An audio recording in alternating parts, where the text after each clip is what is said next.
Hello and welcome you all in the Study Darbar, the gateway to fulfill your dreams. Hi, this is Abhishek Tiwari and I'm here with a video, third chapter of our NCERT book, History, Kinship, Caste and Class. Basically, early societies में जो समानता होती थी या नहीं होती थी cast and class के बीच में, I am talking about 600 BCE to 600 CE, इसके बीच के समय की हम बात करेंगे, जो कि हमारा थर्ड चैप्टर है NCERT का। सबसे पहले इसमें जो introduction which we have to study in this chapter is changes in economical life affected social life. क्या इकोनॉमिकल लाइफ में चेंजेस हुए जिसके कारण सोशल लाइफ में भी चेंजेस हुए। Getting extension of agriculture into forest area, जो एग्रीकल्चरल लैंड था वो हमारा फॉरेस्ट एरिया तक कवर हुआ, means forest area was converted now into an agricultural land, land grants मिलने लगे, transformation of lives of forest people. Then emergence of craftspersons, basically examples guilds and shrenis and guilds are the examples of social groups जो अलग अलग social groups formation होने लगे। unequal distribution of wealth, basically unequal distribution of wealth का मतलब है rich and poor के बीच में differences generate होने लगे। sharpening, creating a social divide in society। Now from where we use to get the sources of these thing, इनके sources हमें कहाँ से मिलते हैं। सबसे पहली चीज़ इंस्क्रिप्शन, लेख से मिलते हैं, और दूसरा इंपॉर्टेंट चीज़ है टेक्स्ट। अब टेक्स्ट के अलग अलग टाइप्स हैं, जैसे संगम लिटरेचर से हमें मिलते हैं, बुद्धिस्ट लिटरेचर जटाकाश से मिलते हैं हमको, धर्म सूत्रास से मिलते हैं जैसे मनुस्मृति, वेदों से मिलते हैं ऋग्वेद, एंड एपिक्स से मिलते हैं लाइक महाभारत। इनसे हमें सोर्सेज मिलते हैं इन सारी चीज़ों के बारे में। धर्मसूत्रास, धर्मशास्त्रास और Dharmasutras and Manusmriti are all in Sanskrit text. किसमें लिखे हैं ये? धर्मशास्त्र और धर्मसूत्र जैसे मनुस्मृति की अगर बात करें तो ये किसमें लिखे हैं? संस्कृत लैंग्वेज में लिखे हैं। Dharmasutra are derived from Vedas, वेद से क्या हुए हैं? ड्राइव्ड हुए हैं। From of strings, form of string, concise statement of general truth. Then Dharmashastras की अगर बात करें तो ये पोएटिक वर्जन्स में लिखे होते हैं, मतलब पोएट के फॉर्म में लिखे होते हैं, जैसे पोएट लिखी हो, based on Dharmasutras. Manusmriti basically Manu साहब की अगर बात करें तो मनु कौन थे? कहा जाता था कि पहले मनुष्य थे ये। किसके पुत्र थे ये? ब्रह्मा जी के पुत्र थे। गेटिंग? तो मानव धर्म शास्त्र, एंशिएंट लीगल टेक्स्ट, 200 BC से 200 CE तक की कहानी इसमें लिखी हुई है। Now what do these text tells us? In text में लिखा क्या है और ये हमें बताते क्या है? तो ये हमें सोशल बिहेवियर बताते हैं। किस समय का? उस पीरियड का। उस समय के क्या कोड ऑफ कंडक्ट, क्या लॉज थे, क्या रूल्स एंड रेगुलेशन बनाए गए थे, वो सारी चीज़ें इसमें लिखी है। सोशल प्रैक्टिसेस क्या उस समय पे होती थी, कई बार ये बढ़ा चढ़ाकर भी बताया गया था और कई बार बढ़ा चढ़ाकर हुआ भी करता था। वेरियस सोशल ग्रुप्स या सोशल प्रेयर्स, उस समय कौन कौन से सोशल ग्रुप्स हुआ करते थे या प्रेयर्स कौन सी करते थे ये लोग, वगैरह वगैरह। मेजर क्वेश्चंस टू आस्क, कौन से क्वेश्चंस जो हमें खुद में जनरेट होते हैं, दैट हु कंपोज्ड इट, किसने लिखा है इसे, किसने कंपोज किया है, perspective of the authors. Who was the audience, कौन थे वो लोग जो इन्हें सुनते थे। For whom the text was written, किनके लिए टेक्स्ट लिखे गए थे। What does the author want to convey, क्या ऑथर चाहते थे बताना। कौन सी लैंग्वेज यूज होती थी और राइटिंग स्टाइल इनकी कैसे होती थी। Who read it to cater to the audience. Circulation of text, भाई ये टेक्स्ट लिख गए, लिखने के बाद इन्हें आजू बाजू लोगों तक फैलाया कैसे गया था। At that time media was not there ना, TV radio was not there, तो what was the medium by which it was translated? Basically orally, question mark लगा है, मीन्स क्या ये ओरली था। Was the audience literate, reading culture, क्या audience जो इसे पढ़ रहे हैं क्या वो वाकई में लिटरेट थे? अगर लिटरेट थे तो वो खुद पढ़ सकते थे। रीडिंग कल्चर था क्या at that time? Means these were the question generated in our minds at that time. Mahabharata, it is the biggest epic, सबसे बड़ा साइज में अगर एपिक की बात करते हैं तो यही है। Over 1 lakh versus composed over a period of 1000 years, depicts a number of social categories and situation। आप अगर महाभारत और रामायण, दो पिछले साल अभी रिसेंटली आपने देखा होगा, लॉकडाउन का पीरियड जब चल रहा था, अभी भी लॉकडाउन का पीरियड ही चल रहा है, लेकिन लॉकडाउन के पीरियड में आपने महाभारत भी देखी, रामायण भी देखी। रामायण में पात्र जो थे वो लिमिटेड थे, लेकिन अगर हम बात करते हैं महाभारत, तो महाभारत में पूरा का पूरा भारत आपको दिखाया है। अलग अलग कल्चर, अलग अलग रीजन, अलग अलग डायनेस्टीज, अलग अलग एम्परर्स हमने देखे, जिसमें आपको पता चलता है कि कितने सोशल कैटेगरीज या सिचुएशंस हुआ करते थे। Richest text of the sub continent. अगर इंडियन सब कॉन्टिनेंट की बात करें तो अभी तक का सबसे बड़ा रिटन टेक्स्ट है ये। Norms of behaviour for various social categories, क्या क्या नॉर्म्स हुआ करते थे अलग अलग सोशल कैटेगरीज के लिए। The story also shows exceptions, conformations and Daniel of these norms. इनके क्या एक्सेप्शंस हुआ करते थे, ये सारी चीज़ें भी इस महाभारत में आपको दिखता है। महाभारत जो कि आपने देखा होगा शायद, दूरदर्शन में भी आई थी और अभी रिसेंटली दिखाई गई थी दूरदर्शन में ही। अपार्ट फ्रॉम दैट कई सारे अलग चैनल्स में भी दिखाई गई है। Fine. Story of two sets of cousins engaged in war for throne. राजपाट के लिए ये लड़ाई थी for the throne. Game of throne आपने देखा, game of throne is different thing, जो रिसेंटली अभी आया था वर्ल्ड। अगर वेब सीरीज अगर मैं आपको कोई सजेस्ट करूंगा देखने के लिए तो do watch that web series. इसके अलावा वाइकिंग्स भी एक नई वेब सीरीज आई है, वो भी बहुत अच्छी है, ज़रूर देखें इस लॉकडाउन पीरियड में, अच्छी है।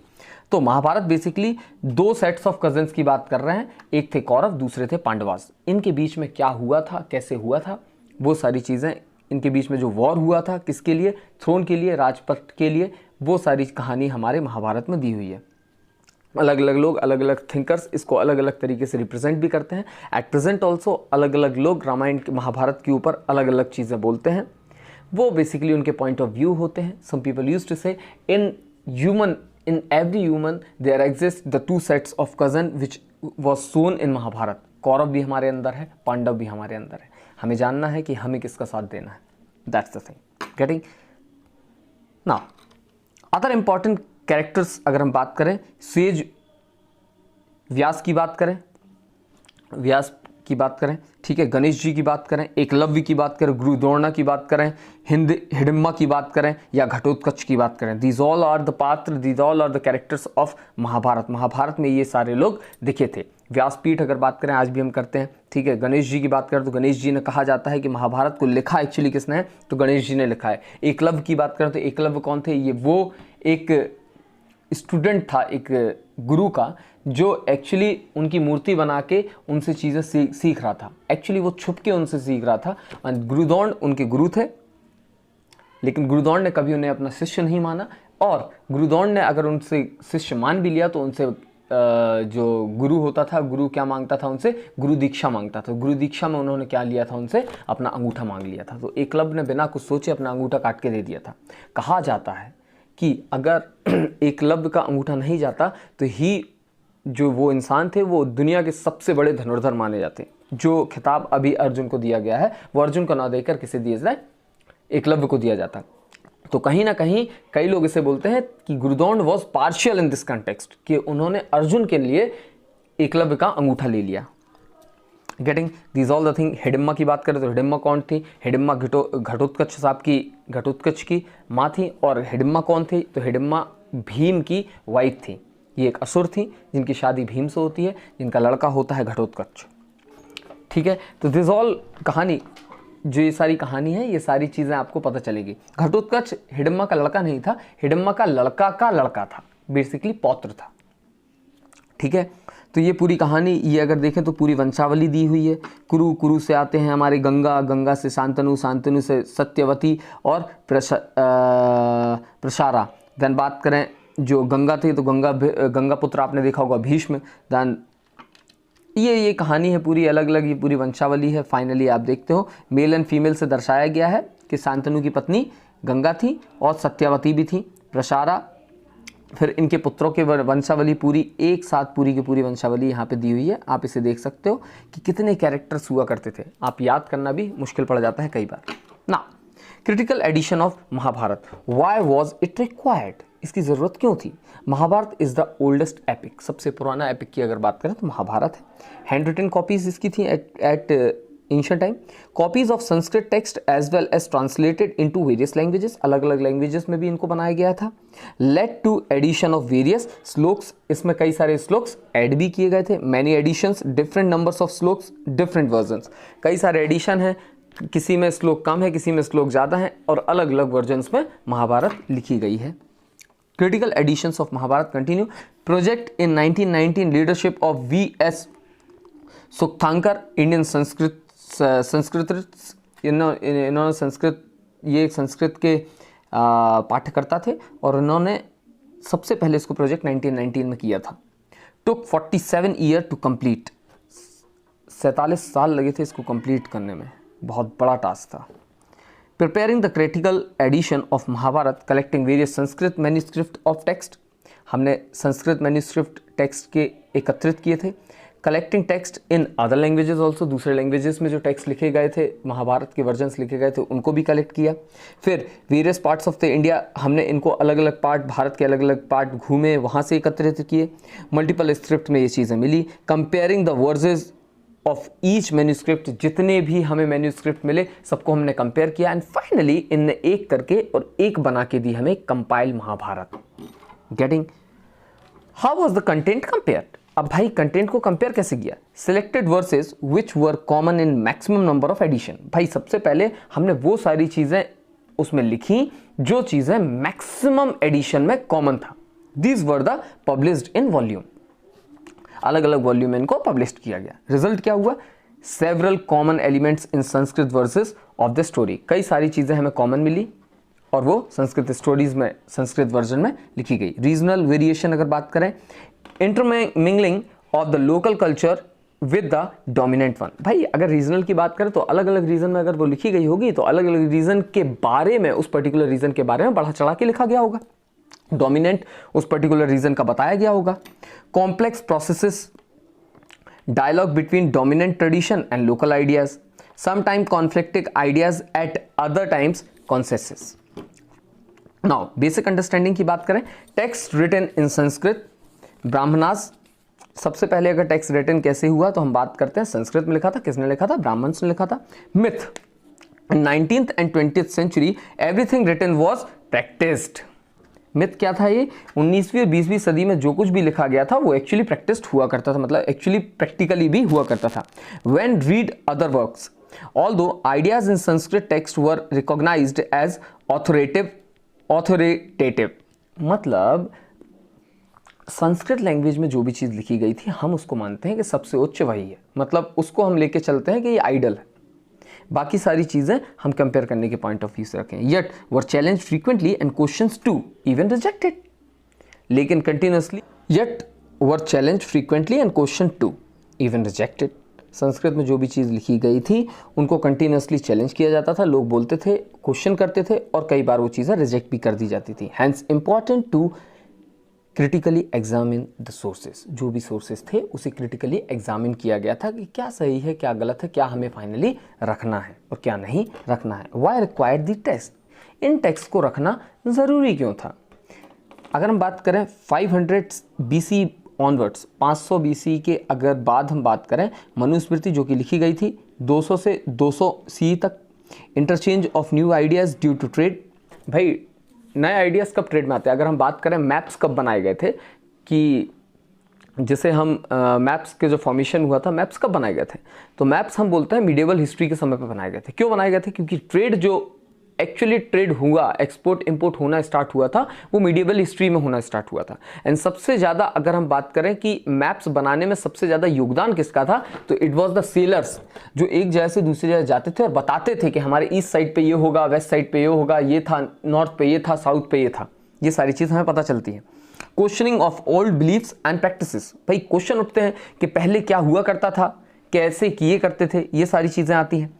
To be followed by everyone in general, क्या उन्हें फॉलो करना चाहिए, क्या वो फॉलो होते थे सबके द्वारा generally. Although due to original diversity these were not followed universally.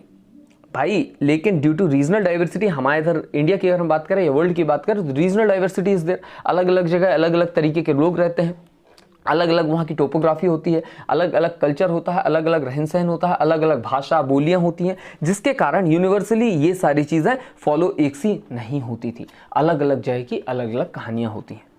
So social life की बात करें, family as an important unit, आज भी हम बात करें, कल भी बात करें और पहले की भी बात करें तो फैमिली हमेशा एक इंपॉर्टेंट यूनिट होती थी। How to reconstruct the social lifes of common people, family जैसे कुल कहा जाता था, lineage that is vansha and kinfolds that is jatis. Ideas and thinking shapes the action. What were these ideas? Where do we find out about them? इनके बारे में हमें पता कैसे चलता है? तो आइडिया कहाँ से मिलता है? तो आइडिया बेसिकली दो चीज़ें थी। सबसे पहले मैरिजेस कैसी हुआ करती थी, पैट्रिनाइली था या गोत्र सिस्टम था, विमेन जो थी roles as mother as well as of daughters, both दोनों के जैसे वो रोल करती थी। नाउ पैट्रिनाइली का मतलब क्या होता है, यह क्या हुआ करता था? Tracing descent from father to son and so on. जो आपकी यू कैन से संपत्ति हुआ करती थी वो फादर से सन के और सन से उनके बच्चों पे जाती थी। ऑपोजिट मैट्रिनाइली का मतलब होता था tracing descent from mother, mother उसकी बेटी, like that. Example Mahabharat. Idea of successions from fathers side, fathers resources are transferred to his sun.